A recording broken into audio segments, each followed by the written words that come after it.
বিসমিল্লাহিররহমানিররহিম। আসসালামু আলাইকুম everyone. Arisha's home রেসিপিতে সবাইকে ওয়েলকাম জানিয়ে শুরু করছি শীতের সবজি নতুন আলু দিয়ে গরুর মাংস কারি। শীতকালে এই নতুন আলু পাওয়া যায়, তাই এই আলু দিয়ে গরুর মাংস কারি করে দেখাবো।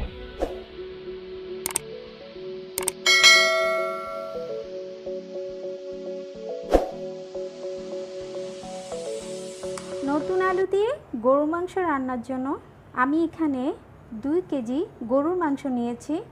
মাংসটা আমি মিডিয়াম কাট করে কেটে নিয়েছি, তারপর খুব ভালোভাবে পানিটা ঝরিয়ে নিয়েছি। আর এই মাংসটা রান্না করার জন্য আমি যে উপকরণ নিয়েছি, 1.5 কাপ পেঁয়াজ কুচি করে নিয়েছি। আপনারা চাইলে পেঁয়াজ বাটাটাও ইউজ করতে পারবেন। একটা বড় সাইজের টমেটো নিয়েছি। 4-5টা নতুন আলু নিয়েছি। আলুটা খোসা ছাড়িয়ে মাঝখানে টুকরো করে পানিতে ভিজিয়ে রেখেছি। পানিতে ভিজিয়ে না রাখলে আলুর যে কষ হয় তাতে কিন্তু আলুটা কালো হয়ে যায়। কিছু গরম মশলা নিয়েছি, 4টি সাদা এলাচ, 1টি কালো এলাচ, 2 টুকরো দারুচিনি, 6টি সাদা গোলমরিচ, আপনারা চাইলে কালো গোলমরিচও ইউজ করতে পারবেন, 4টি লং আর 2টো বড় সাইজের তেজপাতা আমি মাঝখান দিয়ে টুকরো করে নিয়েছি। 1 টিস্পুন গরম মশলার গুঁড়া নিয়েছি, 1.5 টেবিল স্পুন মরিচ গুঁড়া আর 1 টেবিল স্পুন হলুদ গুঁড়া নিয়েছি, 1 টেবিল স্পুন ধনে গুঁড়া, 1 টেবিল স্পুন জিরা গুঁড়া আর 1.5 টেবিল স্পুন রসুন বাটা, 1.5 টেবিল স্পুন আদা বাটা নিয়েছি। প্রথমেই আমি মাংসগুলো সবগুলো মশলা দিয়ে মেখে নিব। শুধু পেঁয়াজ কুচিটা আমি মাখাবো না, এটা আমি পরে দিব। প্রথমে আমি একটা বড় সাইজের টমেটো দিয়ে দিব, তারপর 1.5 টেবিল চামচ আদা রসুন বাটা দিয়ে দিব, আস্ত গরম মশলা দিয়ে দিব, তেজপাতা, দারুচিনি, এলাচ, লং, একটা কালো এলাচ দিয়ে দিব, 1 টেবিল চামচ ধনে গুঁড়ো, 1 টেবিল চামচ জিরা গুঁড়ো, 1 চা চামচ গোলমরিচ গুঁড়ো দিয়ে দিব আর 1.5 টেবিল চামচ মরিচ গুঁড়ো, 1 টেবিল চামচ হলুদ গুঁড়ো দিয়ে সবগুলো উপকরণ আমি খুব ভালোভাবে মেখে নিব। স্বাদ মতো লবণ দিয়ে দিব। এবার আমি সবগুলো উপকরণ খুব ভালোভাবে মাংসের সাথে মেখে নিব। আমি খুব ভালোভাবে মশলার সাথে মাংসগুলো মেখে নিয়েছি। এবার আমি এটা 10 মিনিটের জন্য ম্যারিনেট করে রেখে দিব, তারপর রান্না করব। আমি সরষের তেলে গরু মাংস কারিটা রান্না করব। একটা প্যানে আমি 1/2 কাপ সরষের তেল দিয়েছি, তাতে 1.5 কাপ পেঁয়াজ কুচি দিয়ে দিয়েছি। পেঁয়াজটা আমি হালকা বাদামি করে ভেজে নিব। পেঁয়াজটা আমি বাদামি করে ভেজে নিয়েছি, একদম বেরেস্তা করিনি।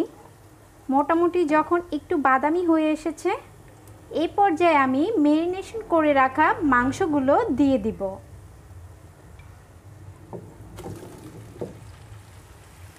মাংসটা দিয়ে একটা ঢাকনা দিয়ে আমি ঢেকে রাখব। চুলার আঁচটা মাঝারিতে রেখে একটা ঢাকনা দিয়ে ঢেকে দিয়েছি। ফিরে আসছি 10 মিনিট পর। ফিরে এলাম 10 মিনিট পর। মাংস থেকে প্রচুর পানি ছেড়েছে। আমি এই পানিতেই খুব আস্তে আস্তে চুলার আঁচটা মাঝারিতে রেখে ঢাকনা দিয়ে মাংসটা রান্না করে নিব। মাংস থেকে ঝোলটা কিন্তু অনেক কমে এসেছে আর মাংসটা একটু মাখা মাখা হয়ে এসেছে। আমি আরেকটু মাংসটা একটু কষিয়ে নিব, তারপর মাংসটা সিদ্ধ হওয়ার জন্য পানি দিব। মাংস সিদ্ধ হওয়ার জন্য আমি 3 কাপের মতো পানি দিয়ে দিব। দিয়ে একটা ঢাকনা দিয়ে ঢেকে রাখবো। তারপর মাংসটা সিদ্ধ হওয়া পর্যন্ত অপেক্ষা করব। চুলার আঁচটা কিন্তু এ পর্যায়ে অবশ্যই মাঝারিতে রাখতে হবে। আমি মাংসতে যে পানিটা দিয়েছি সেটা কিন্তু হালকা কুসুম গরম ছিল। আপনারা অবশ্যই চেষ্টা করবেন নর্মাল পানি না দিয়ে হালকা কুসুম গরম পানি দেওয়ার। মাংস রান্না প্রায় শেষ, তেলটা উপরে ভেসে উঠেছে আর ঝোলটাও অনেক ঘন হয়ে এসেছে। এই পর্যায়ে আমি নতুন আলু দিয়ে দিব। আর নতুন আলু দিয়ে রান্না করলে অবশ্যই আপনাদের খেয়াল রাখতে হবে মাংসটা যেন 80% সেদ্ধ হয়ে যায়। তারপর আমি আলু দিয়ে দিব, কারণ আলুটা যদি আরও আগে দিয়ে দিই তাহলে কিন্তু একদম গলে যাবে। তাই আলুটা যখন মাংসটা প্রায় 80%-এর মতো সিদ্ধ হয়ে আসবে, এই পর্যায়ে আমি আলু দিয়ে মাংসর সাথে মিক্স করে আরও 10 মিনিট মিডিয়াম আঁচে ঢাকনা দিয়ে ঢেকে রান্না করব। মাংস রান্না প্রায় শেষ।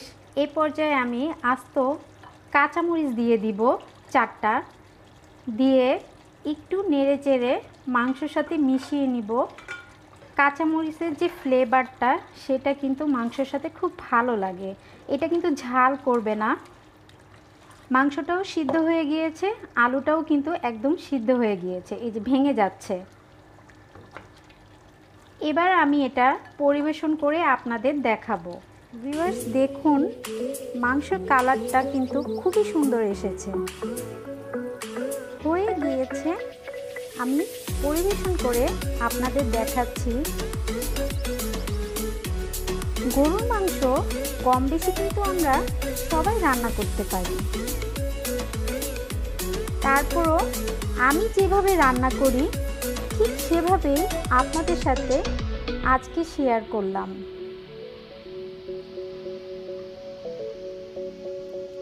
আমার চ্যানেলে গরুর মাংসের আরও অনেক রেসিপি আছে, আমি ডেসক্রিপশন বক্সে লিঙ্কটা দিয়ে দিব, আপনারা চাইলে সেখান থেকেও দেখে নিতে পারেন। আশা করি আজকের রেসিপিটি আপনাদের ভালো লেগেছে। ভালো লেগে থাকলে প্লিজ আমার চ্যানেলটি সাবস্ক্রাইব করে আমাকে সাপোর্ট করবেন। সবাই অনেক ভালো এবং সুস্থ থাকবেন। আজ এখানেই বিদায় নিচ্ছি। আল্লাহ হাফেজ।